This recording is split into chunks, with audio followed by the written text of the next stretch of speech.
আসসালামু আলাইকুম। কি অবস্থা সবার?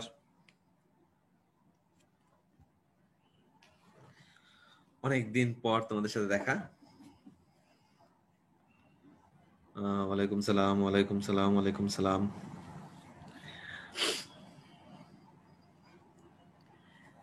তো যাই হোক, তোমাদের ক্লাসগুলো আমি অনেক আগেই নিতাম। তো আমরা হচ্ছে কোভিডে ইমার্জেন্সিতে হচ্ছে ডিউটি পড়ছিল আমার। তো দ্যাট ইজ ওয়াই আমি তোমাদের এই 10 দিন ক্লাস নিতে পারি নাই। তারা টানা 10 দিন 24 ঘন্টা করে অন কল ডিউটিতে ছিলাম। আজকে সকালবেলা হচ্ছে বাসায় আসছি, আজকে তোমাদের ক্লাস রাখছি। কারণ হচ্ছে আমাকে আবার 2 তারিখ থেকে চলে যেতে হবে। ঠিক আছে, যার কারণে আমি ডিউটি থাকা অবস্থায় তোমাদের মাঝখানে একটা ক্লাসের শিডিউল দিছি। দেখবো তোমাদের কিন্তু এই আজকে যে আমি পড়াবো নগ্নবীজীয় আবৃতবীজীয় উদ্ভিদ, এটা তৃতীয় অংশ যেটা, ওই অংশটা কিন্তু আমি একটু অন্য একটা টাইমে দিছি। তো সবাই একটু রুটিনটার দিকে খেয়াল রাখো। সব দিন ক্লাস তোমার হচ্ছে 3:30টায়, ঠিক আছে। ওই একদিন কিন্তু 9টার দিকে ক্লাস আছে। ঠিক আছে, ওইটা একটু খেয়াল রাখো। ডিউটির মাঝখানে যেহেতু একটা চ্যাপ্টার শুরু করছি, চ্যাপ্টারটা শেষ করতে হবে বিধায় ওই ডিউটির মাঝখানে তোমাদের ক্লাসটা নিব। তো যাই হোক, পড়াশোনা শুরুর আগে একটু বর্তমান সময়ের কথা বলে নেই। আমরা কেউই সত্যিকার কথা শুরুর দিকে একবার একটু সচেতন হয়েছিলাম, তখন পাগলের মতো সবকিছু কিনে সিন্ডিকেট করে ফেলছিলাম। পরে ভাবলাম না, সবই হচ্ছে বাহানা। করোনা আমাদের তেমন কিছু করতে পারে না, আমরা বাঙালি করোনার চেয়ে অধিক শক্তিশালী। ঠিক আছে, এই ধারণা করে আমরা এতদিন টিকে ছিলাম। কিন্তু গত কয়েকদিনের হাসপাতালের চিত্র খুবই ভয়ানক। খুবই বললে খারাপ হবে, মাত্রাতিরিক্ত ভয়ানক। তোমরা কেউ কল্পনা করতে পারবা না। আমি গত 10 দিন ধরে একদিন এরকম যায় নাই যে আমরা বলতে পারবো আমাদের একটা বেড ফাঁকা ছিল। ঠিক আছে, প্রতিটা বেড ভরা এবং মোরলেস প্রতিদিনই কিছু না কিছু কেস এক্সপায়ার করতেছে।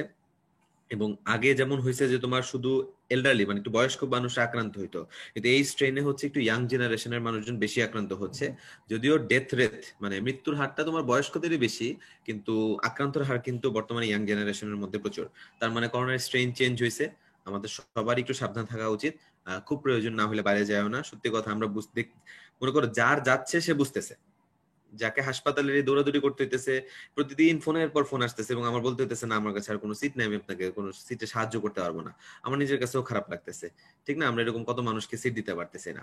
তো আমিও চাই না যে আমরা এরকম একটা ঝামেলার মধ্যে পড়ি। তোমাকে সরকার সচেতন করার আগেই তোমার নিজেরই সচেতন হয়ে যাওয়া উচিত। খুব বেশি প্রয়োজন না হইলে বাসা থেকে কাউকে আসলে এখন অযথা বের হইতে না দিও। আরেকটা কাজ যেটা, সেটা হচ্ছে মাস্কটা জাস্ট ঢঙের জন্য দেখাইতে এইখানে বা এইখানে রেখে মাস্ক পরো না। মাস্ক পরলে প্রকৃত অর্থে মাস্কটা পরে হাতগুলা ভালো মতো স্যানিটাইজ করে বারবার একটু যেই মেইনটেনিংটা আমরা, যে হাইজিনটা আমরা আহ প্রথম ওয়েভের সময় গত বছর মে জুন জুলাই আমরা মেনটেন করছি, এটা আমাদের আবার একটু শুরু করা উচিত। ঠিক আছে। তো যাই কথা না বাড়াই, আমরা আজকে আমাদের পড়ায় স্টার্ট করি। আমরা আজকে পড়বো হচ্ছে নগ্নবীজী আবৃতবীজী উদ্ভিদ। তোমার একাডেমিক্যালি পড়ে আসা বা ইন্টারমিডিয়েট লাইফের একটা কঠিন চ্যাপ্টারের মধ্যে এটা হচ্ছে অন্যতম একটা। তুমি বলতে পারো না ভাইয়া শারীরতত্ত্ব আর কোষ রসায়ন তো কঠিন লাগে, এটা তো কঠিন লাগে না। যদি তোমার কঠিন না লাগে তাহলে তুমি খুব ভালো স্টুডেন্ট, তুমি খুবই খুবই খুবই ভালো নলেজেবল। কিন্তু আমার সেন্সে এটা অনেক কঠিন। কেন? এই চ্যাপ্টারের মধ্যে কিছু বিদঘুটে জায়গা আছে, যে জায়গাটা আমরা অন্য একটা পার্টের ক্লাসে রাখছি, যে এখানে তোমাকে শিখাবে ফুল কি, ফল কি, পাতা কি, মূল কি। অজস্র সংজ্ঞা আছে, অজস্র উদাহরণ আছে, এবং পরীক্ষায় মোরলে সব জায়গা থেকেই প্রশ্ন আসে। তাহলে আমাকে তো অবশ্যই প্রায়োরিটি বেস পড়তে হবে। তো এখন যেহেতু আমার তো আর খালি লিখিত পরীক্ষার প্রশ্ন আসে না, আমার তো এমসিকিউ আসে। তার মানে তুমি বলতে পারো যে হ্যাঁ, ওই জায়গা থেকে লিখিত পরীক্ষার প্রশ্ন না আসলেও এমসিকিউর প্রশ্ন কিন্তু তুমি অনেকগুলা পাবা। এই কারণে হচ্ছে আমরা এই লেকচারটাকে 3টা ভাগে ভাগ করছি। আজকে হচ্ছে আমরা নগ্নবীজী উদ্ভিদের বৈশিষ্ট্য এবং নগ্নবীজী উদ্ভিদ ওরিয়েন্টেড সব পড়বো।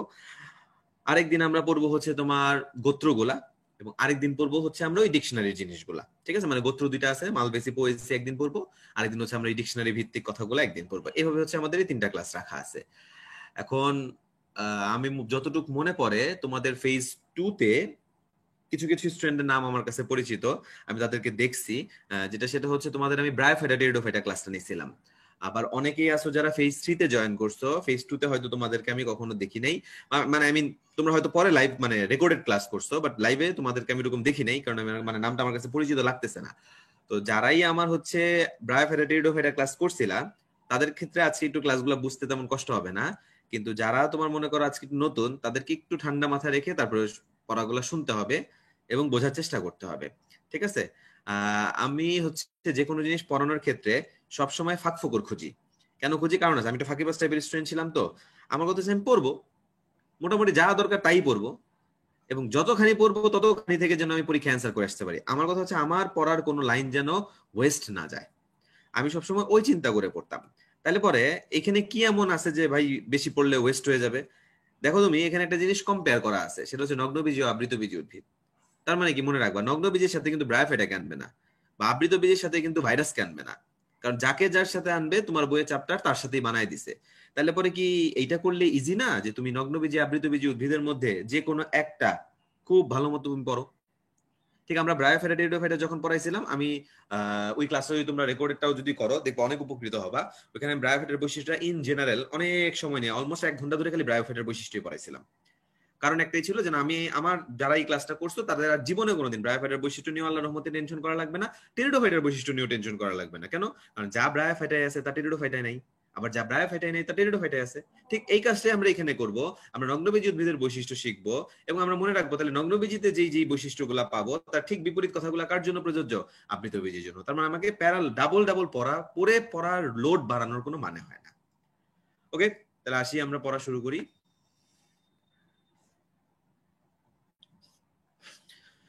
আচ্ছা, এখানে হচ্ছে শুরুর দিককার কিছু কথাবার্তা আছে। তো বইয়ে যাওয়ার আগে আমি একটু তোমাকে হোয়াইট বোর্ডে আবার একটু পড়াটা পড়াই আসি, কারণ যেহেতু সবাই তোমরা ওই ক্লাসটা পাও নাই, আমি একটু তোমাকে ইনিশিয়াল একটু কথাবার্তা একটা ধারণা দিই আর কিছু না।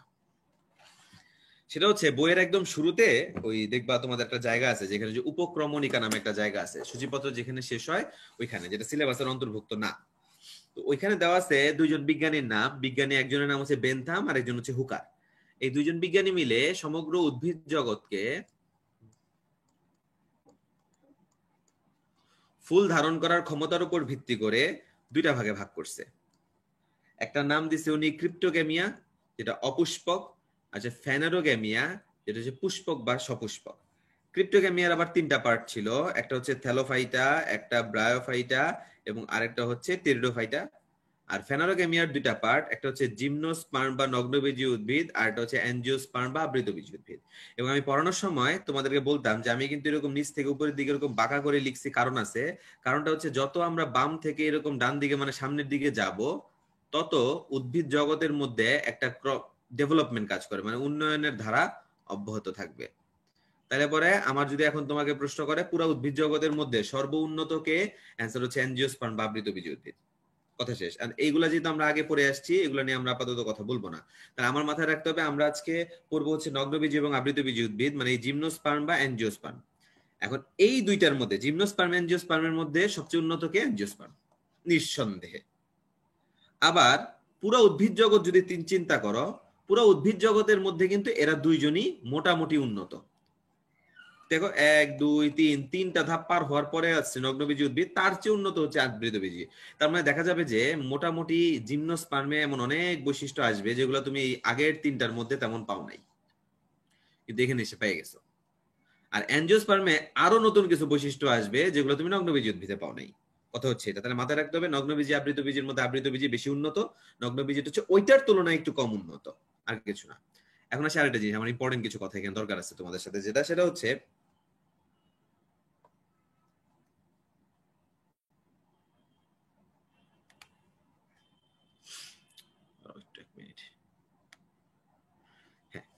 জিমনোস্পার্ম বা নগ্নবীজী উদ্ভিদের সেকেন্ড কোনো ডিভিশন নাই। আসলে জিমনোস্পার্ম বা নগ্নবীজী উদ্ভিদ নামেই বলছে, তার মানে নগ্নবীজী, তাহলে বীজটা হচ্ছে নগ্ন বা অনাবৃত অবস্থায় থাকতেছে। আর আমার কথা হচ্ছে একটা জিনিসের বীজ, মনে করে এটা বীজ, এটা কিসের অভ্যন্তরে থাকে? ফলের অভ্যন্তরে থাকে। মনে করে হচ্ছে ফল। ফল কোথা থেকে আসতেছে? ফুল। আরো যদি স্পেসিফিক জানতে চাও ফুলের কোন অংশ থেকে ফল আসে, ফুলের একদম গর্ভাশয় থেকে ফল আসে। কোথা থেকে ফল আসে? গর্ভাশয় থেকে। তাহলে পরে নগ্নবীজী উদ্ভিদে এই বীজটা কি থাকতেছে? বীজটা হচ্ছে তোমার অনাবৃত থাকতেছে। কেন? কারণ তার বাইরে কোনো এরকম আবরণ থাকতেছে না। তার মানে এই নগ্নবীজী উদ্ভিদে কি থাকতেছে না?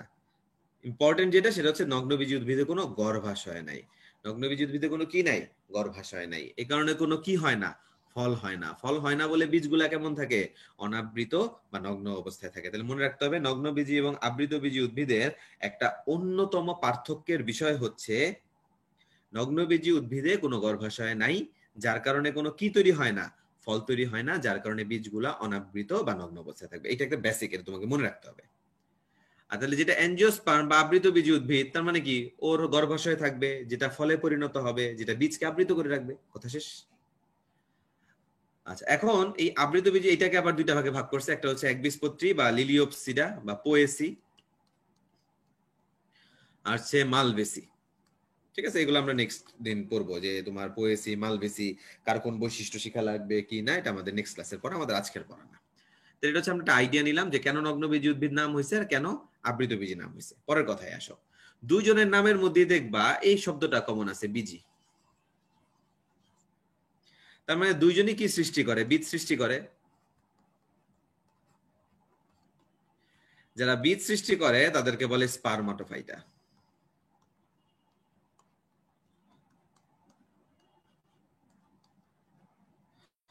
তাহলে পরে নগ্নবীজী এবং আবৃতবীজী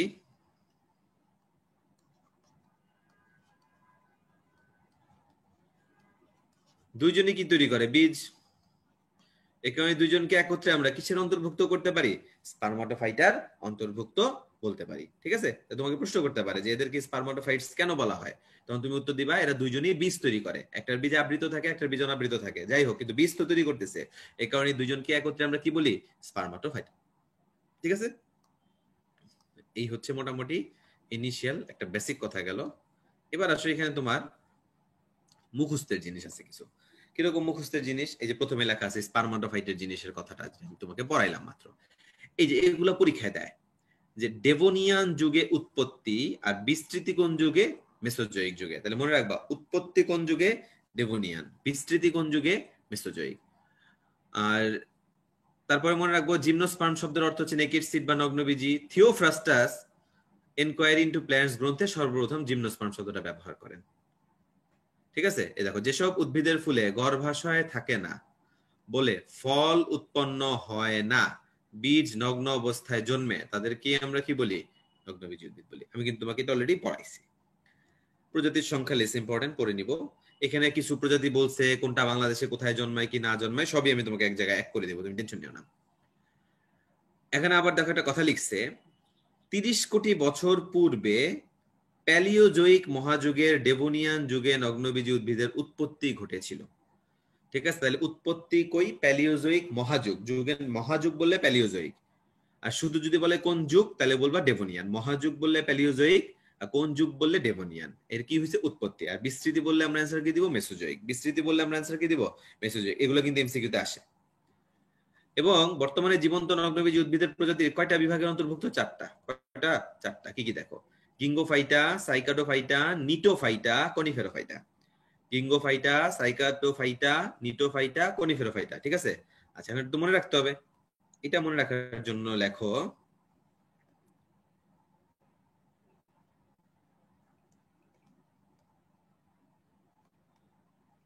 কণিকাকে নিয়ে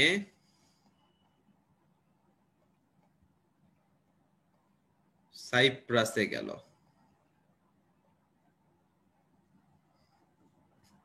কণিকাকে নিয়ে সাইপ্রাসে গেল। দেখো, কণিকা দিয়ে হচ্ছে কনিফেরোফাইটা, নিয়ে দিয়ে হচ্ছে নিটোফাইটা, সাইপ্রাস দিয়ে হচ্ছে সাইকাডোফাইটা, গেল দিয়ে হচ্ছে গিঙ্গোফাইটা। তাহলে মনে রাখো, কণিকাকে নিয়ে সাইপ্রাসে গেল, এটা দিয়ে হচ্ছে আমরা ওই 4টা বিভাগের নাম মনে রাখবো। কি দিয়ে মনে রাখবো বললাম? কণিকাকে নিয়ে সাইপ্রাসে গেল। ঠিক আছে, তার মানে কনিফেরোফাইটা, নিটোফাইটা, সাইকাডোফাইটা, গিঙ্গোফাইটা। ওকে, আচ্ছা।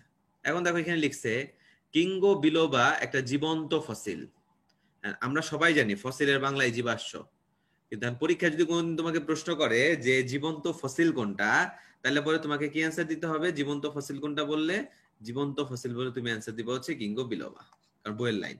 আর যদি বলে জীবন্ত জীবাশ্ম কোনটা, তখন তুমি অ্যান্সার দিবে হচ্ছে সাইকাস, এটাও বইয়ের লাইন, আমি একটু পরে দেখাই দিব। তাহলে জীবন্ত ফসিল বললে দেখো একই জিনিস, কিন্তু আমাদের বইয়ের লাইন ডিফারেন্ট হওয়ার কারণে অ্যান্সার চেঞ্জ হয়ে যাইতেছে। জীবন্ত ফসিল বললে আমরা অ্যান্সার দিব হচ্ছে কিঙ্গো বিলোবা, আর জীবন্ত জীবাশ্ম বললে আমরা অ্যান্সার কি দিব? সাইকাস। এটা আমি পরে দেখাই দিচ্ছি। আচ্ছা, তারপর দেখো লিখছে যে সাইকাডোফাইটা হচ্ছে ফ্লাজেলা যুক্ত। ও আচ্ছা, জীবন্ত জীবাশ্ম মানে কি? চলো, ডাইনোসর। ডাইনোসর এক সময় কি ছিল? এই পুরা পৃথিবী দাপায় বেড়াইছে। এখন কি আমরা ডাইনোসরের কিছু পাচ্ছি? না। তাহলে এখন দেখা গেছে যে অ্যান্টার্কটিকা, তারপর জার্মানি, এরকম কিছু দেশে ওরা একটা পায়ের ছাপ আবিষ্কার করছে অনেক আগের। এবং তারা ধারণা করছে যে পায়ের ছাপের সাইজ টাইজ দেখে যে এটা হচ্ছে একটা ডায়নোসরের। তখন তারা বলল হ্যাঁ এইটাই হচ্ছে ডায়নোসরের একটা অংশ, যেহেতু আমরা পাইলাম ওইটাকেই বলছে ফসিল বা জীবাশ্ম। ঠিক আছে, তার মানে কি যে জিনিসটা একটা সময় অনেক ছিল পৃথিবী জুড়ে, আজকে তাকে তুমি দেখোই না বা অলমোস্ট বিলুপ্ত হয়ে গেছে, এমন সব জিনিসপত্রগুলোকে আমরা বলি জীবাশ্ম। ঠিক আছে, জীবের অংশ। ঠিক আছে, জীবাশ্ম নাম হয়েছে। তো সাইকাস বা বলো বা গিঙ্গো বিলোবা বলে এদেরকে জীবন্ত জীবাশ্ম বলা হচ্ছে কেন? কারণ এগুলা কমতে কমতে মনে করো এক সময় ছিল মনে করো 2 কোটি, এখন এসে দাঁড়াইছে 27টা, 5টা, এরকম, মানে এত লিমিটেড প্রজাতিতে নেমে চলে আসছে। তাহলে কই কত প্রজাতি ছিল, ধীরে ধীরে ধীরে কমতে কমতে মাত্র 2টা, 3টা, 4টা, 5টা এরকম প্রজাতিতে চলে আসছে। এই কারণে এদেরকে বলা হচ্ছে, যেহেতু এখনো তো আছে, একদম নাই হয়ে যায় নাই, এই কারণে এদেরকে কি বলা হয়? জীবন্ত জীবাশ্ম বলা হয়। ঠিক আছে, এত শুধু জীবাশ্ম বলতো, কিন্তু আমরা এদেরকে কি বলছি? জীবন্ত জীবাশ্ম বা জীবন্ত ফসিল, এই টার্মগুলো আমরা ব্যবহার করছি। মানে কি এরা এখনো আছে, পুরোপুরি অবসোলুট হয় নাই, কিন্তু অবসোলুট হয়ে যাওয়ার পথে, এই কারণে নাম হচ্ছে জীবন্ত জীবাশ্ম। আচ্ছা, এইগুলোর বর্ণনা তোমার বই আছে, দেখা দিব। আচ্ছা, তারপরে যে কোনটা সবচেয়ে উঁচু বৃক্ষ, সাইজ কত, সব বিশ্বের সবচেয়ে প্রাচীন বৃক্ষ, বয়স, কই অবস্থিত। ঠিক আছে, তারপরে নিটোফাইটা, এটা বৈশিষ্ট্য আবৃতবীজী উদ্ভিদের সাথে মিলে, এটাও পরীক্ষা আসতে পারে। আবৃতবীজী উদ্ভিদের মতো বৈশিষ্ট্য আছে নগ্নবীজী উদ্ভিদের কোন বিভাগের? অ্যান্সার হচ্ছে নিটোফাইটা। ঠিক আছে। আচ্ছা, তারপরে এই যে ওয়েলুশিয়ার পুংকন দেখতে ফুলের মতো, মাত্র 2টা পাতা থাকে। ইফেড্রা উদ্ভিদে দ্বিনিষেক দেখা যায়, এটা একটা ব্যতিক্রম বৈশিষ্ট্য, এটা আমি তোমাকে একটু পরে পড়াবো। ঠিক আছে, একমাত্র ইফেড্রা একটা নগ্নবীজী উদ্ভিদ যার মধ্যে দ্বিনিষেক দেখা যায়। কিন্তু ইফেড্রাটাই কেন পরীক্ষায় আলোচনা হইলো?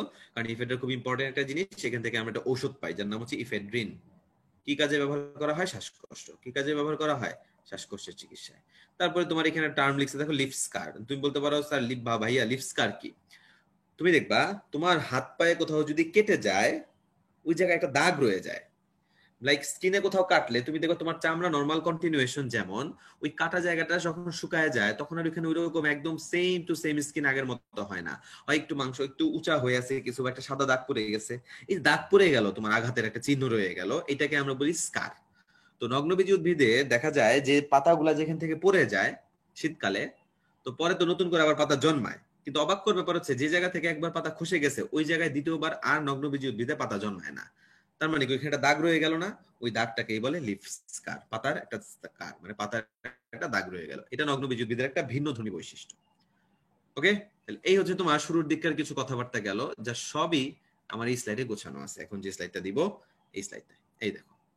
তোমার কাজ হচ্ছে স্লাইডটা সুন্দর মতো মুখস্থ করে ফেলা, তাহলে পরে এখানে যে লাইনগুলো আছে ইম্পর্টেন্ট এমসিকিউর জন্য, আর আমি যে কটা কিছু কথা বললাম বা দাগাইলাম, এগুলো মনে রাখতে পারলে এই 2 পেজের কথাবার্তা শেষ। এখন আসে আমার আজকের ক্লাসের মেইন যে টার্গেট, সেটা হচ্ছে তোমাকে এই বৈশিষ্ট্যটা মুখস্থ করায় দেওয়া। তাহলে আমরা এই বৈশিষ্ট্যটা মুখস্থ করি। সুন্দর মতো আমার কথাগুলো শুনবা। দেখো, আমি যে শব্দগুলো মার্ক করি, প্রথমে তুমি মনে রাখবা নগ্নবীজী উদ্ভিদ সমান সমান হচ্ছে স্থলজ। নগ্নবীজী উদ্ভিদ বললে আমরা চিন্তা করবো এরা কোথায় থাকে? মাটিতে বা স্থলে। কোথায় থাকে? মাটিতে বা স্থলে। তুমি মনে রাখবা এরা হচ্ছে স্পোরোফাইট। কোন দশা প্রধান? স্পোরোফাইট দশা প্রধান।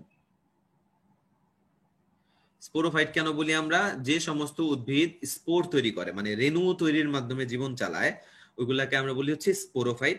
আর যারা হচ্ছে গ্যামিট তৈরির মাধ্যমে জীবন চালায় তাদেরকে আমরা বলি গ্যামিটোফাইট। মনে রাখবা সে যেই উদ্ভিদই হোক বা যেই প্রাণী হোক, প্রত্যেকের ক্ষেত্রে গ্যামিট তৈরি হয়, স্পোর তৈরি হয়। কিন্তু কারো কারো ক্ষেত্রে গ্যামিটটা প্রাধান্য পায়, তো কারো কারো ক্ষেত্রে স্পোর প্রাধান্য পায়। তো যে স্পোরোফাইট তার মানে তার মধ্যে হচ্ছে স্পোরটা প্রধান, যে গ্যামিটোফাইট তার মধ্যে হচ্ছে গ্যামিট দশাটা প্রধান। ঠিক আছে, তাহলে নগ্নবীজী উদ্ভিদে আমি বলছি স্পোরোফাইট, তাহলে কোন দশা প্রধান? স্পোর তৈরি করার ব্যাপারটাই হচ্ছে প্রধান। এখানে দেখো লেখছে স্পোরোফাইট, কিন্তু পাশে লিখে রাখছে দেখো অসম রেণু প্রসূ। রেণু ইংরেজি হচ্ছে স্পোর। রেণু ইংরেজি কি? স্পোর। অসম মানে তার মানে কি স্পোরোফাইট স্পোর তৈরি করবে, কিন্তু একটাও সমান না, হয় একটা বড় একটা ছোট, একটা বাঁকা একটা তেরা, কোনো হিসাব নিকাশ নাই। তাহলে পরে কি মনে রাখবো? এটা স্থলজ স্পোরোফাইট, অসম রেণুপ্রসূ বা হেটারোস্পোরাস। এই দেখো স্পোর, একটা নাম হচ্ছে মাইক্রোস্পোর মানে ছোট, একটা নাম হচ্ছে মেগাস্পোর মানে বড়। এরাই হচ্ছে আবার পরবর্তীতে জননে সাহায্য করবে। কিসে সাহায্য করবে? জননে। এখন জননের জন্য কি লাগে? একটা পুরুষ, একটা ফিমেল বা স্ত্রী। তো তুমি জানো যে মাইক্রো মানে ছোট আর মেগা মানে কি বড়। তো এই দুইটার মধ্যে স্বাভাবিক, তাহলে স্ত্রীকে ইন্ডিকেট করবে কে? মেগা। কেন? আমরা জানি গ্যামিট গুলার মধ্যে সচরাচর কি স্ত্রী জনন কোষগুলা বড় হয় আকারে, স্ত্রী জনন কোষগুলা কি আকারে বড় হয়। তাহলে তোমার মনে রাখতে হবে এই যে মেগাস্পোর এটা হচ্ছে স্ত্রী ইন্ডিকেট করতেছে, মানে ফিমেল। আর মাইক্রোস্পোরোফিল যে মাইক্রোস্পোর যেটা, এটা হচ্ছে পুরুষ বা পুংকে ইন্ডিকেট করতেছে। ঠিক আছে? আচ্ছা, এখন 2 নম্বর পয়েন্ট দেখো, এই রেণুপত্র মানে স্পোরের উপরে বা স্পোরোফিল গুলা ঘনভাবে সন্নিবেশিত হয়ে কি তৈরি করে? স্ট্রবিলাস। মানে মনে করো একটা গাছের মাথায় এখানে সব পাতাগুলো এক হয়েছে, মনে করো পাতাগুলো এক হয়ে এরকম একটা কোণের মতো তৈরি করে।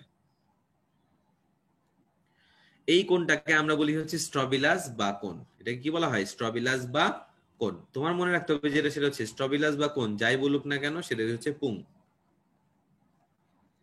স্ট্রবিলাস বা কোণ যাই বলুক না কেন সেটা কি? পুং। মানে তোমাকে যদি প্রশ্ন করে কোন স্ট্রবিলাস তৈরি হয়, তুমি অ্যান্সার কি দিবা? পুং স্ট্রবিলাস। কোন স্ট্রবিলাস তৈরি হয়? পুং স্ট্রবিলাস তৈরি হয়। তার মানে কোন, সবাই লিখবা এটার অ্যান্সার, ঠিক আছে? কোন স্পোরোফিল স্ট্রবিলাস তৈরি করে? লেখো, কোন স্পোরোফিল স্ট্রবিলাস তৈরি করে? লিখতে হবে সবার অ্যান্সারটা।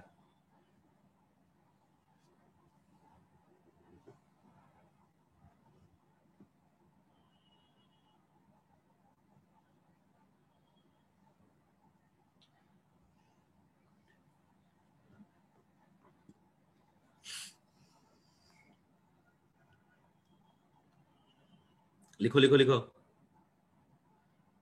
যে কোন স্পোরোফিল থেকে স্ট্রবিলাস বা কোন আসে। ভুল করলে সমস্যা নাই।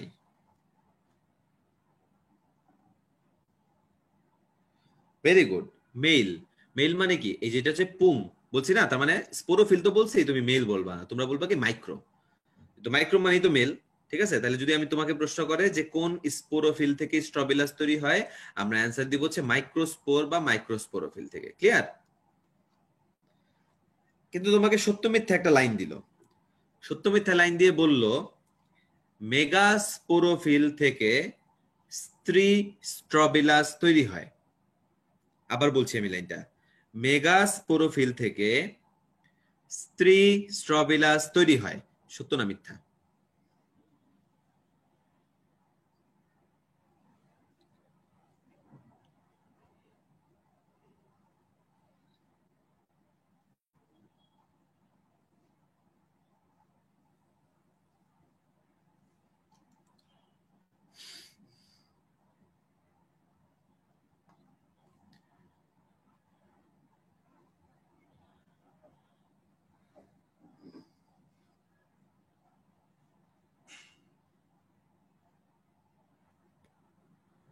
আচ্ছা, ভেরি গুড, এটা হচ্ছে মিথ্যা। ঠিক আছে? এটা কিন্তু সত্য না। কেন? লাইনটা শুনতে মনে হইতেছে ঠিক আছে, হ্যাঁ মেগাস্পোর মানে যেহেতু এটা স্ত্রী গ্যামিটকে ইন্ডিকেট করে, তাহলে স্ত্রী স্ট্রবিলাসই তো তৈরি করবে, তাই না? মনে তো হয় ওইটাই। কিন্তু আমি তো তোমাকে মাত্র পড়াইছি স্ট্রবিলাস বলুক বা কোন বলুক যাই বলুক, কেবল কোনটার অস্তিত্ব আছে? পুংয়ের অস্তিত্ব আছে। কেবল কোনটার অস্তিত্ব আছে? পুং। তারপর যতই লাইন ঠিক থাকুক না কেন, মনে রাখতে হবে স্ত্রী স্ট্রবিলাসের কোনো অস্তিত্ব নাই। স্ত্রী স্ট্রবিলাসের কোনো কি নাই? অস্তিত্ব নাই। মনে থাকবে তো? স্ট্রবিলাস বললেই পুং, এবং সেটা কোন স্পোরোফিল? মাইক্রোস্পোরোফিল। কোন স্পোরোফিল? মাইক্রোস্পোরোফিল। আচ্ছা, এবার আসি, আমরা মাত্র পড়ছি নগ্নবীজ উদ্ভিদ কেন নাম হয়েছে? কারণ এর গর্ভাশয় নাই। এই যে গর্ভাশয় নাই, এই কারণে কি তৈরি হয় না? ফল হয় না। ফল হয় না বলে বীজ কেমন থাকে? নগ্ন অবস্থায় থাকে। ঠিক আছে? এটা গেল, জানা হয়ে গেল। আমরা কিছু না বোধক কথা শিখি। দেখো, নগ্নবীজ উদ্ভিদে কি ঘটে না? দ্বি নিষেক ঘটে না। দ্বি নিষেক ঘটে না। দ্বি নিষেক মানে কি জানো? Double fertilization. কেন হয়? একবার হচ্ছে শুক্রাণু ডিম্বাণুর মধ্যে মিলন হয়, আরেকবার হচ্ছে সেকেন্ডারি নিউক্লিয়াসের সাথে ডিম্বাণুর মিলন হয়। তো শুক্রাণু ডিম্বাণুর মিলনের ফলে যেটা তৈরি হয় সেটা হচ্ছে ভ্রূণ।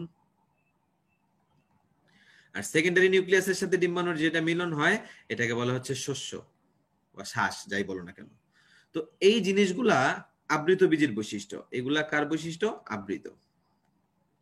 ইউজুয়ালি নগ্নবীজিতে এগুলা থাকে না।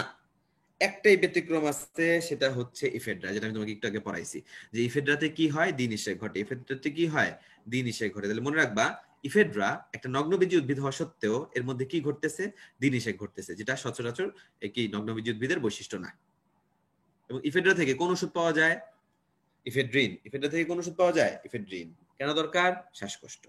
এখন দেখো, যেহেতু এখানে নিষেক হয় না, মানে দুইবার নিষেক হয় না, এই কারণে শস্যগুলা কেমন রয়ে যায়? হ্যাপ্লয়েড রয়ে যায়। শস্যগুলা কেমন রয়ে যায়?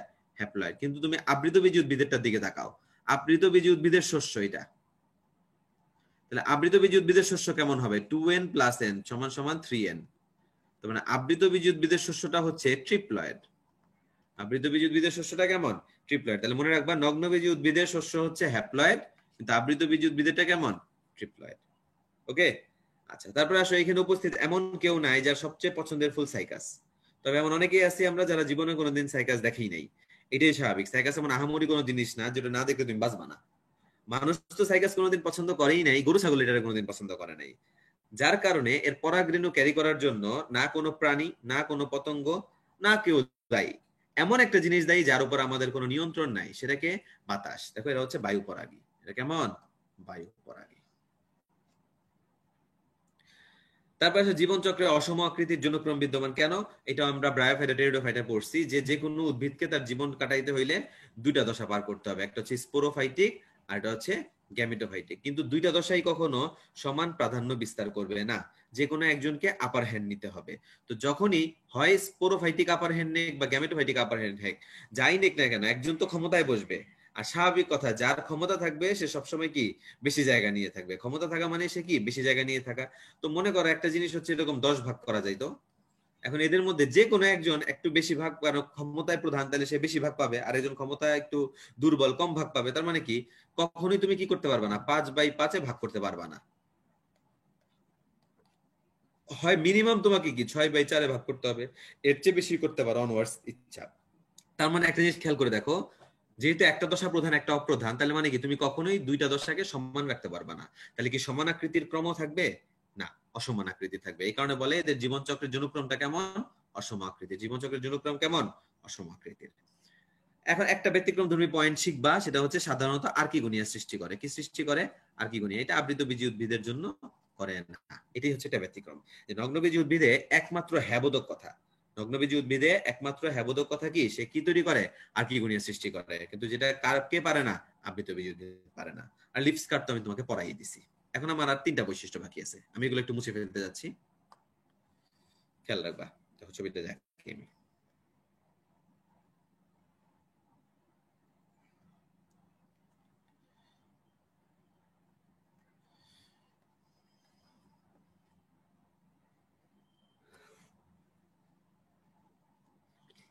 সবাই এই লাইনটা লেখো।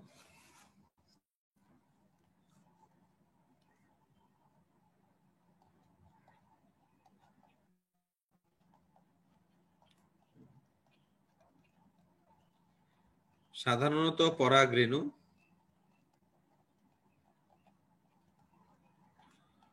গর্ভমুণ্ডে, বাংলা না লিখতে লিখতে,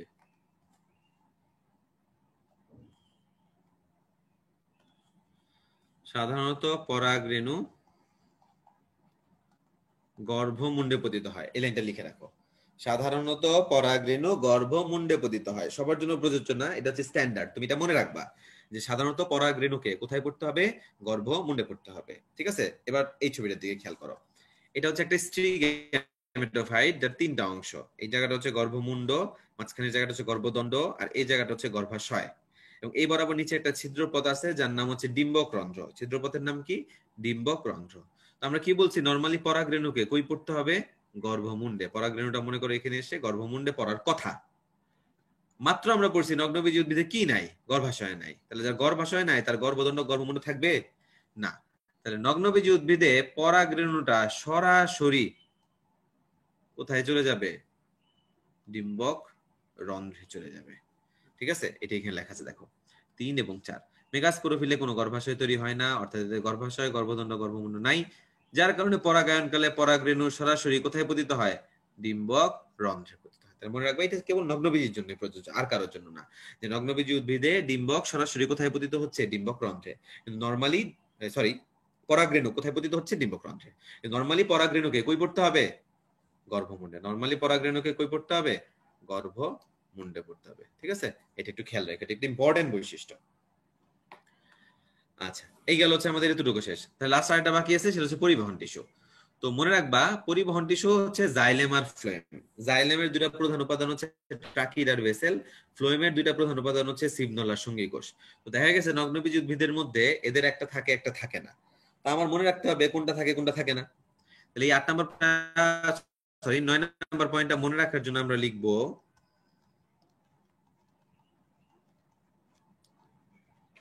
জাইলেমে ভাই নাই, ফ্লোয়েমে সঙ্গী নাই। জাইলেমে ভাই নাই এবং এটা কি ফ্লোয়েমে সঙ্গী নাই। তার মানে দেখো জাইলেমে দেখো নাই মানেই নগ্নবীজি উদ্ভিদ, নাই মানেই কি নগ্নবীজি উদ্ভিদ। তাহলে নগ্নবীজি উদ্ভিদে জাইলেমে কি নাই, ভাই মানে ভেসেল নাই। ফ্লোয়েমে কি নাই, সঙ্গী কোষ। ফ্লোয়েম টিস্যুতে সঙ্গী কোষ নাই। তাহলে আমরা নগ্নবীজির জন্য কি মনে রাখবো, জাইলেমে ভাই নাই, ফ্লোয়েমে সঙ্গী নাই। তাহলে পরে চলবে যে নগ্নবীজিতে কোনটা নাই। তাহলে সেটা বিপরীত গুলা কার মধ্যে আছে, বা এই জিনিসগুলা কার মধ্যে আছে, আবৃত বীজি উদ্ভিদের মধ্যে আছে, এটাই মনে রাখলেই হবে। তাহলে এই হচ্ছে আমাদের টোটাল বৈশিষ্ট্যের কথা শেষ। আমি আবার একটা গ্ল্যান্স যাই, শুনো। আমরা বলছি নগ্নবীজি উদ্ভিদ মানে হচ্ছে তারা স্থলজ। আমরা বলছি এদের স্পোরোফাইটিক দশা প্রধান, স্পোর তৈরি করে কোন ধরনের, অসম রেণুপ্রসূ মানে হেটারোস্পোরাস, একটা বড় একটা ছোট। বড়টার নাম মেগাস্পোর, এটাকে আমরা স্ত্রীর সাথে কম্পেয়ার করব। ছোটটার নাম মাইক্রোস্পোর, এটাকে আমরা পুরুষের সাথে কম্পেয়ার করব। এবং আমরা বলছি স্পোরোফিল তৈরি করবে একটা, কি তৈরি করে, স্ট্রবিলাস বা কোন। স্ট্রবিলাস বা কোন বললে কি বলছি, পুং, মানে কোন স্পোরোফিল, মাইক্রোস্পোরোফিল। মেগাস্পোরোফিল এগুলো করতে পারবে না। তারপরে আমরা পড়ছি সাধারণত পরাগরেণু কোথায় পতিত হইতে পারে, গর্ভমুণ্ডে। কিন্তু নগ্নবীজ উদ্ভিদে কি নাই, গর্ভাশয়, গর্ভদণ্ড, গর্ভমুণ্ড নাই। তাহলে এই কারণে পরাগরেণু সরাসরি কোথায় পতিত হচ্ছে, ডিম্বকরন্ধ্রে পতিত হচ্ছে। গর্ভাশয় নাই বলে এদের কি হয় না, ফল হয় না। ফল হয় না বলে বীজ নগ্ন অবস্থায় থাকে। নগ্নবীজ উদ্ভিদে কি হবে না, দিন নিষেক ঘটে না নরমালি, ব্যতিক্রমকে এফেক্টরা। জাইলেমে ভাই নাই, ফ্লোয়েমে সঙ্গী নাই। এদের আকৃষ্ট করার কোনো ক্যাপাসিটি নেই, কারণ তারা কি বায়ু পরাগী। যেহেতু একটা দশা প্রধান, তার মানে এদের মধ্যে সমান থাকবে না, একটা বড় একটা কম থাকবেই। এ কারণে জনুক্রমটা কেমন, অসম আকৃতির। একটা তার মানে সব না বোধক কথার মাঝখানেও একটা হ্যাবোধক পয়েন্ট কি, আর্কিগোনিয়া সৃষ্টি। হ্যাবোধক কথা কি, আর্কিগোনিয়া সৃষ্টি। এবং একটা অন্যতম বৈশিষ্ট্য কি, বা ভিন্ন ধর্মী বৈশিষ্ট্য কি, লিফ স্কার। ভিন্ন ধর্মী বৈশিষ্ট্যটা কি, লিফ স্কার। তাহলে এই হচ্ছে আমাদের নগ্নবীজ উদ্ভিদের বৈশিষ্ট্য কথাবার্তা শেষ। আমার অ্যাকচুয়াল পড়ানোর জিনিস শেষ। এখন জাস্ট আমরা দাগাবো, মুখস্থ করবো, আর কিছু না। যেমন দেখা আসছে সাইকাসের গঠন গঠনের মধ্যে আমরা যাওয়ার আগে এই যে ভৌগোলিক বিস্তার যে পয়েন্টটা আছে, বাংলাদেশে প্রাকৃতিক ভাবে যে সাইকাসের প্রজাতিগুলো জন্মে, এটা মনে রাখার জন্য আমরা লিখবো হচ্ছে PCR. PCR polymerise chain reaction না কিন্তু, ঠিক আছে। পিসিআর মানে হচ্ছে সাইকাস পেকটিনাটা, সাইকাস সার্সিনালিস, সাইকাস রেভুলোটা। ঠিক আছে, পিসিআর পেকটিনাটা, সার্সিনালিস, এটা কি রেভুলোটা। আচ্ছা, তুমি গঠন থেকে কি মনে রাখবা, দাগাই দিয়েছি দেখো। এর কাণ্ড কেমন, খাড়া, অশাখ, স্থূল, বেলনাকার। কাণ্ড 8 থেকে 14 ফুট পর্যন্ত উঁচা হতে পারে, বা কোনো কোনো বই লেখছে 2 থেকে 5 মিটার। আবার সাইকাস মিডিয়া বলছে এটার উচ্চতা আরো বেশি। পাতা পক্ষল যৌগিক। আচ্ছা, পক্ষল যৌগিক কি,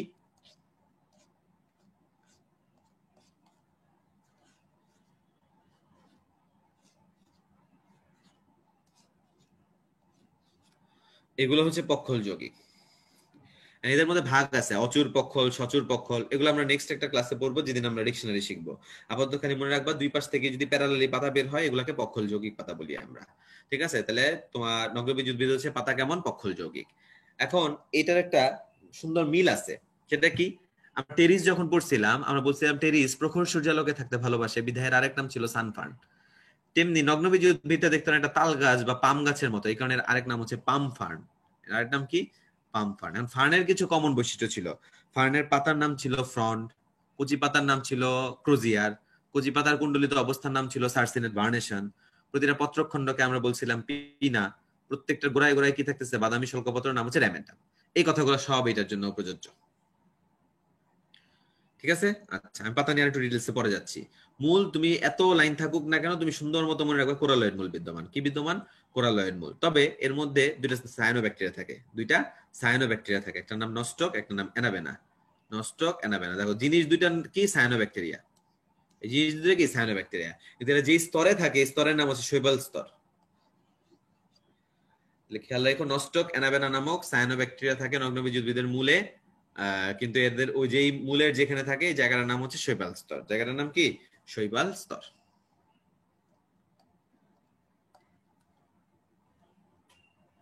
এই যে এখানে সব সুন্দর মতো গুছানো আছে, দুই বই মিলাই আছে, কাণ্ডটা কেমন, উচ্চতা, কোন বইয়ে কিভাবে লেখা। এই পাতার ব্যাপারে আসলে পাতা দুই ধরনের, একটা পল্লব পত্র, একটা শল্কপত্র। শল্কপত্রটা হচ্ছে ছোট, কালারটা হচ্ছে বাদামি এবং পল্লব পত্রের সাথে একান্তর ভাবে থাকে। আর পল্লব পত্র হচ্ছে বড়, সবুজ, সর্পিল আকারে থাকে, 1 থেকে 2.7 মিটার লম্বা, পক্ষল যোগ। এই দেখো র্যাকিসে 50 থেকে 100 জোড়া অনুফলক থাকে, মানে পিনা থাকে। অনুফলকটা কেমন? স্থূল চর্মবৎ, অবৃন্তক মসৃণ কিনারা বিশিষ্ট, ট্রান্সফিউশন টিস্যু পাওয়া যায়। এইটা একটা ইউনিক বৈশিষ্ট্য, ট্রান্সফিউশন টিস্যু। তাহলে আসি আমরা এখন কথায়। মনে রাখবা সাইকাস গাছের পাতা বা নগ্নবীজী উদ্ভিদের গাছের পাতা আর নারিকেল গাছের পাতা হচ্ছে একদম সেম।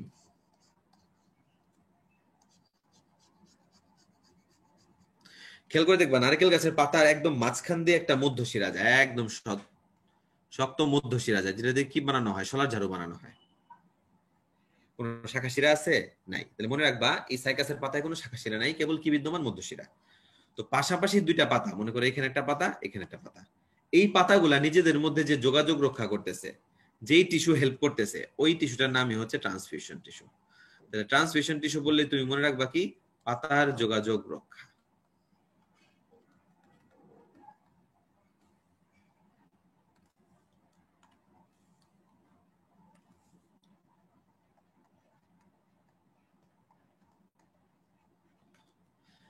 পাতার যোগাযোগ রক্ষা নিয়ে কিছু বললেই মনে রাখবা কোন tissue? Transfusion tissue. Otherwise transfusion tissue নিয়ে কিন্তু তোমার বই কোথাও কিছু লেখা নাই। এবং মনে রাখবা ট্রান্সফিউশন টিস্যু কেবল নগ্নবীজী উদ্ভিদেরই বৈশিষ্ট্য। নগ্নবীজী উদ্ভিদের পাতায় ট্রান্সফিউশন টিস্যু থাকে, যারা কি করে? দুইটা পাতার মধ্যে যোগাযোগ রক্ষা করতে সাহায্য করে। আর কিছু জানার দরকার নেই। মূলের কথা তো আমি তোমাকে পড়াই ফেলছি। মূলের অন্তর্গঠনটা একটু দেখতে পারো, এটা টিস্যু চ্যাপ্টারে আছে, টিস্যু লেকচারে তোমাদের আবারও পড়ানো হবে যে মূলের একদম বাইরেরটা না মূল ত্বক, এটা প্যারেনকাইমা কোষ স্তর, তারপর এটা বহিস্তর, অন্তঃত্বক, পরিচক্র, পরিবহন কলা, কোনটা কেমন, এটা লেস ইম্পর্টেন্ট। আচ্ছা, -2 স্টার। ঠিক আছে, মানে এটা তোমার একাডেমিক বা ইন্টারমিডিয়েট পরীক্ষার জন্য পড়ার কোনো দরকার নেই।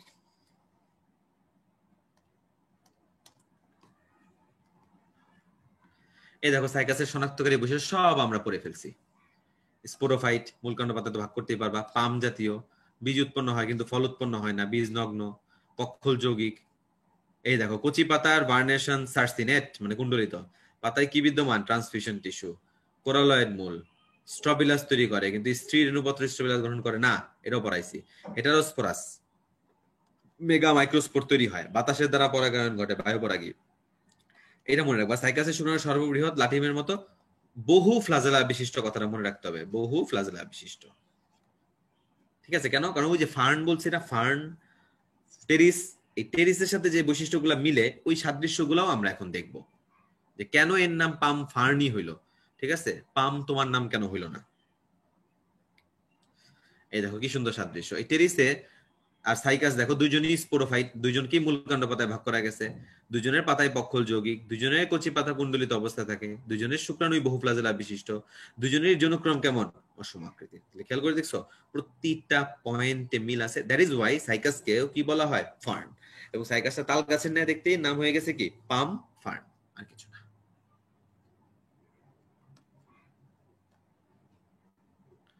এই যে জননের কথা বলছে, এখানে দুই প্রকার জননের কথা বলছে, একটা হচ্ছে তোমার অঙ্গজ জনন আর একটা হচ্ছে অযৌন জনন। অঙ্গজ জননের ক্ষেত্রে তুমি জাস্ট নর্মালি মাসগুলা মনে রাখবে, যে মার্চ এপ্রিল মাসে তার কোথা থেকে জন্মায় কি না, কোনটা প্রতিকূলের টাইম, কোনটা অনুকূল টাইম, এগুলো রিডিং করবা, লেস ইম্পর্টেন্ট। ইম্পর্টেন্ট হচ্ছে যৌন জনন। এর শীর্ষে, উদ্ভিদের শীর্ষে কিছু পুংরেণুপত্র সৃষ্টি হয়, একত্রিত এই স্ট্রবিলাস তৈরি করে, এটা আমরা পড়াইছি অলরেডি। কিন্তু এই পুংরেণুপত্রের সরু বর্ধিত মাথাকে মনে করো, এই যে স্ট্রবিলাস তৈরি করছে, মনে করো এটা মাথার মধ্যে সবগুলো মিলিয়ে স্ট্রবিলাস তৈরি করছে, আর এই সামনে থেকে একটা অংশ এরকম বাড়ছে, এইটাকে বলে অ্যাপোফাইসিস। এই সরু মাথাটাকে কি বলে? অ্যাপোফাইসিস। দেখো পুংরেণু পত্রের সরু বর্ধিত মাথাকে আমরা কি বলি? অ্যাপোফাইসিস। সরু বর্ধিত মাথাকে আমরা কি বলি? অ্যাপোফাইসিস। ঠিক আছে, এখানে 2 থেকে 5টা স্পোরাঞ্জিয়াম একত্রে অবস্থান করে, যাকে সোরাস বলে। তুমি মনে রাখবা এই যে মনে করো স্পোর, অনেকগুলা স্পোর, এই হচ্ছে স্পোরাঞ্জিয়াম, এরকম অনেকগুলা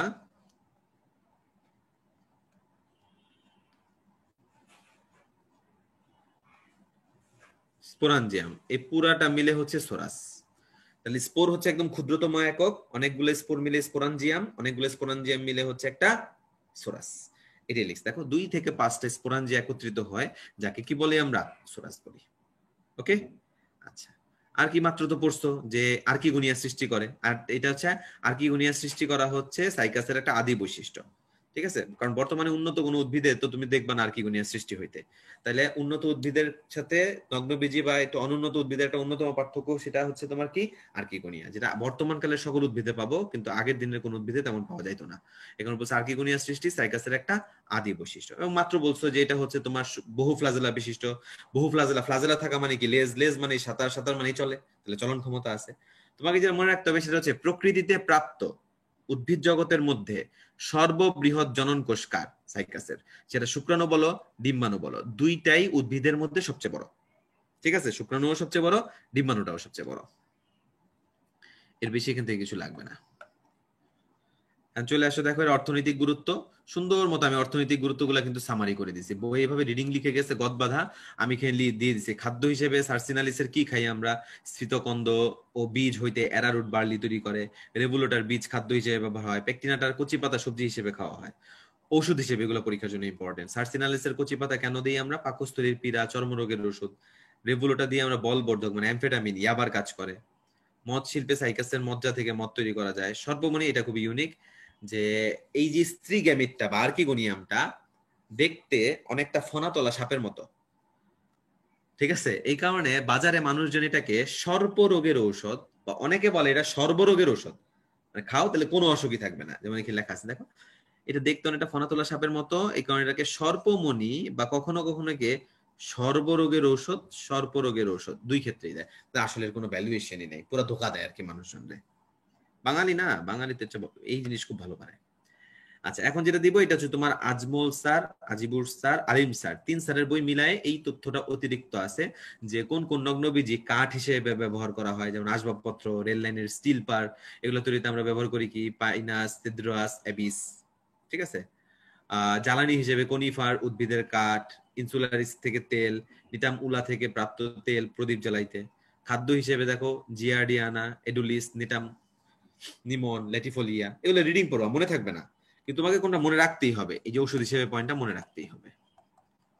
রক্সবার্গে কি গনোরিয়া, গ্রন্থিস্ফীতি রোগের প্লাস্টার, পাকস্থলী সংক্রান্ত সমস্যা। ঠিক আছে, গ্রন্থিস্ফীতি প্লাস্টার, পাকস্থলী সংক্রান্ত সমস্যা গনোরিয়াতে ব্যবহার করি রক্সবার্গে। আর এফেড্রা থেকে তো আমরা মাত্র পড়ছি, এফেড্রিন নামক ওষুধ আসে, শ্বাসকষ্টে ব্যবহার করা হয়। শোভাবর্ধনকারী, রিডিং পড়ে দেখতে পারো, আমার মনে হয় না এই উদাহরণ মনে থাকবে। তাহলে এই পরে আমার এটা জাস্ট তোমাকে দেওয়া, তুমি চোখ বুলাবা, যতটুকু মনে রাখতে পারো ভালো, না পারলে আরো ভালো, কিন্তু তোমাকে অবশ্যই অবশ্যই কি 4 নম্বর পয়েন্টটা মনে রাখতে হবে, এখানে কোনো বিকল্প নাই। তাহলে এই হচ্ছে মোটামুটি আমাদের আজকের কথাবার্তা, যা দরকার ছিল আমি তোমাকে পড়াই ফেলছি। তো এখানে 3 স্টার টপিক হচ্ছে সাইকাসের জনন, 2 স্টারের মধ্যে আসছে সাইকাসের অর্থনৈতিক গুরুত্ব, কিন্তু এখানে একটা কথা লেখাই হয় নাই। ঠিক আছে, সেটা তোমাদের যেটা সেটা হচ্ছে সাইকাসের বৈশিষ্ট্য। সাইকাসের বৈশিষ্ট্য না তো তুমি নগ্নবীজি উদ্ভিদের বৈশিষ্ট্য হেডিং এ মনে রাখবা।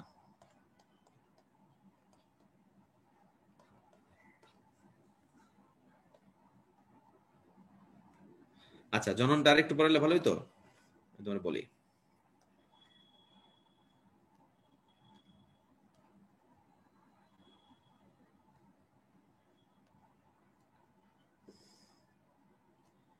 আচ্ছা আসি, শুনো, এর মধ্যে তো আসলে এই বইয়ে জনন প্রক্রিয়া বা পদ্ধতি নিয়ে খুব বেশি কিছু লেখা নাই। যতটুকু আছে অতটুকু আমি তোমাকে পড়াই। দেখো, আচ্ছা, যৌন জননের ক্ষেত্রে আমরা প্রথমে আসি। আমরা তো বলছি দুজনেই স্পোর তৈরি করে, তাহলে মনে করো এই হচ্ছে ছোট মাইক্রোস্পোর, এই হচ্ছে বড় মেগাস্পোরোফিল, এতটুকু লিখছে। আচ্ছা, মাইক্রোস্পোরোফিলের এখানে কি আছে, অনেক স্ট্রবিলাস তৈরি করছে। এই যে মনে করো স্ট্রবিলাস, কোনাকৃতির বা মোচাকৃতির স্ট্রবিলাস, এই শীর্ষে একটা অংশ এরকম বাড়তি আছে, যেটার নাম হচ্ছে অ্যাপোফাইসিস। এই মাথাটার নাম কি, অ্যাপোফাইসিস। আচ্ছা, আর এর ভিতরেই তো যে তোমার মাইক্রোস্পোর গুলা ছিল, স্পোর, মাইক্রোস্পোর মানে কি স্পোরই তো, মানে পুংরেণু গুলা এখন এর মধ্যে আসছে। এখান থেকে কি অনেকগুলা পুংরেণু তৈরি হবে। তো মনে করো এই যে স্পোর, একটা, দুইটা, তিনটা, চারটা, পাঁচটা এরকম গুচ্ছ করে থাকে। এই এক একটা গুচ্ছকে আমরা বলি স্পোরাঞ্জিয়াম, এক একটা গুচ্ছকে আমরা কি বলি, স্পোরাঞ্জিয়াম। এরকম স্পোরাঞ্জিয়াম থাকে আরো অনেকগুলা।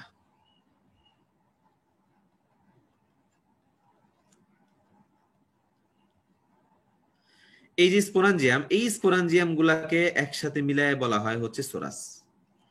একসাথে এগুলাকে মিলায় আমরা কি বলি? সোরাস। এখন এর ভিতর থেকে মনে করে একটা মেল মানে হ্যাপ্লয়েড একটা পুং গ্যামিট চলে আসলো, আর এই পাশে কি আছে? একটা স্ত্রী রেণু আছে, হ্যাপ্লয়েড স্ত্রী রেণু। ওই স্ত্রী রেণু থেকে কি আসবে? একটা আর্কিগোনিয়া আসবে। আর্কিগোনিয়া কি? এই তোমরা টেরিডোফাইটা ক্লাসটা যদি ব্রায়োফাইটোটেরিডোফাইটা করতে এটা একটু ক্লিয়ার হতো। এই হচ্ছে আর্কিগোনিয়া, ফ্লাস্কের মতো। আর্কিগোনিয়ার ভেতরে এখানে ডিম্বাণু থাকে। আর আমরা তো পড়ছি শুক্রাণু কি বহু ফ্লাজেলা বিশিষ্ট, মানে চারপাশেই ফ্লাজেলা আছে। ফ্লাজেলা মানে সে কি করতে পারে? মুভমেন্ট করতে পারে। তাহলে এই দেখো মুভমেন্ট করতে করতে করতে করতে এই আর্কিগোনিয়ার ভেতরে এখানে হচ্ছে ডিম আছে। এই ডিম্বাণুর সাথে নিষিক্ত হবে, নিষিক্ত হয়ে কি করবে? জাইগোট তৈরি করে ফেলবে। ঠিক আছে? যেখান থেকে পরবর্তীতে আবার জাইগোট বিভাজিত হয়ে স্পোর বের হবে, আবার এখান থেকে নতুন উদ্ভিদ তৈরি হবে। ব্যাপারটা হচ্ছে এইটা। ঠিক আছে? তাহলে মাথায় রাখবো এটি হচ্ছে জনন, যে পুংরেণু পত্র বা আই মিন তোমার হচ্ছে স্ট্রবিলাস থেকে হচ্ছে পুংগ্যামিট গুলো আসবে পুংরেণু পত্র নামে। আর ডিম্বকের ওই জায়গায় আর্কিগোনিয়াম সৃষ্টি করে, যে আর্কিগোনিয়ামটা দেখতে ফ্লাস্কের মতো। ফ্লাস্কের ভেতরেই হচ্ছে ডিম্বাণুটা থাকে। শুক্রাণুর মধ্যে ফ্লাজেলা থাকার কারণে তারা কি করতে পারে? মুভমেন্ট করতে পারে। মুভমেন্ট করে করে করে করে তারা ফ্লাস্কের ভিতরে প্রবেশ করবে, করে তারা ডিম্বাণুকে নিষিক্ত করে ওইখানে তারা নতুন উদ্ভিদ তৈরির জন্য বা জাইগোট তৈরির মাধ্যমে নতুন উদ্ভিদে পরিণত হওয়া শুরু করবে। ঠিক আছে? এইভাবে হচ্ছে টেরিডোফাইটা তার জীবন চালায় যায়। ঠিক আছে? সরি, টেরিডোফাইটা বলতেছি বারবার। ওই একই টেরিডোফাইটা যেভাবে চালাইতেছে এই সাইকাস উদ্ভিদও সেম ভাবেই চালাইতেছে। কারণ বললাম না টেরিডোফাইটা সাইকাসের নাম একই, একটা সানফার্ন একটা পামফার্ন, তাহলে তারও তোমার এই জননের ব্যাপার স্যাপারগুলো সেম। তাহলে তোমার মনে রাখতে হবে স্পোর তৈরি হবে, স্পোরাঞ্জিয়া তৈরি হবে, সোরাস। এই স্পোর গুলা থেকে হচ্ছে একটা পুং গ্যামিট কাউন্ট করব। আর স্ত্রী গ্যামিটের মধ্যে থেকে আমরা কি পাবো? আর্কিগোনিয়াম। আর্কিগোনিয়াম মানে ফ্লাস্ক, ফ্লাস্কের ভেতরে ডিম্বাণু। শুক্রাণুতে অনেকগুলো ফ্লাজেলা থাকার কারণে তারা মুভ করতে পারে, মুভ করে করে ডিম্বাণুকে নিষিক্ত করবে, করেই তারা জাইগোট এবং পরে ধীরে ধীরে নতুন একটা উদ্ভিদ তৈরি করবে। ক্লিয়ার? এখন আশা করি ক্লিয়ার হয়ে যাওয়া উচিত।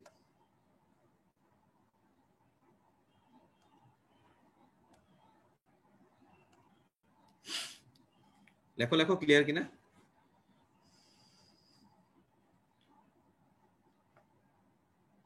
Thank you very much. তাহলে এই হচ্ছে আমাদের পড়া। তাহলে সবাই আমরা ভালো মতো যতটুকু পড়াইছি, খুবই জিস্ট জিনিসপত্র দেখাই দিয়ে গেছি। তোমার কাজও ওই জিস্ট ভাবেই সুন্দর মতো প্রথম 2 পেজের যেগুলো ইম্পর্টেন্ট সেটা তো আমার সেকেন্ড স্লাইডের মধ্যে ছিল, ওইটা একদম ঝাঁঝরা করে ফেলা। বৈশিষ্ট্যটা যেভাবে পড়ছি এরপরে বৈশিষ্ট্যটা নোট বানানো। বৈশিষ্ট্যটা পড়তে পারলে সাইকাসের বৈশিষ্ট্য একই কথা বারবার রিপিট করা, টেনশনে কিছু নেই। সাইকাসের গঠন থেকে তুমি সুন্দর মতো এইভাবে পড়বা। কাণ্ডের গঠন পড়বা আলাদা করে, পাতার গঠন পড়বা আলাদা, মানে পাতার অংশটা পড়বা আলাদা করে, মূলের অংশটা পড়বা আলাদা করে। এভাবে হচ্ছে তোমাকে নোটটা সাজা নিতে হবে সাইকাসের। দেন তুমি সাইকাসের অর্থনৈতিক গুরুত্ব, হাসান স্যারের বই যেটা আছে সেটাকে প্রায়োরিটি দিবা। আর অন্যান্য রাইটারের বই যেগুলো দিচ্ছে এগুলো জাস্ট চোখ বুলা যাবা যদি এমসিকিউতে আসে, এর বেশি আর কোনো কিছু না। আর জননের ক্ষেত্রে তোমাকে বললাম যেভাবে পড়তে, অতটুকু পড়লে দেখো পড়া কিন্তু সুন্দর মতো সামারি করা আছে। তোমার জাস্ট কাজ হবে কি একবার চোখ বলে মানে একবার রিডিং করে নেওয়া, তাহলে চলবে, আর কিছু। ঠিক আছে? তো ইনশাল্লাহ ভালো থাকো, আমাদের আবার দেখা হবে আগামীকালকেই। ঠিক আছে? তো ভালো থেকো, সুস্থ থেকো, ইনশাল্লাহ বেঁচে থাকলে দেখা হবে। আসসালামু আলাইকুম। এবং যদি কোনো সমস্যা পাও অবশ্যই অবশ্যই কি করবা, এইটার মধ্যেই কমেন্ট দিবা, নয়তো তোমাদের এই গ্রুপে যে কোনো একটা থ্রেডের মধ্যে কমেন্ট দিবা। ঠিক আছে? তাইলে এটার সলভ আমরা দিয়ে দিব। আসসালামু আলাইকুম। ঠিক আছে?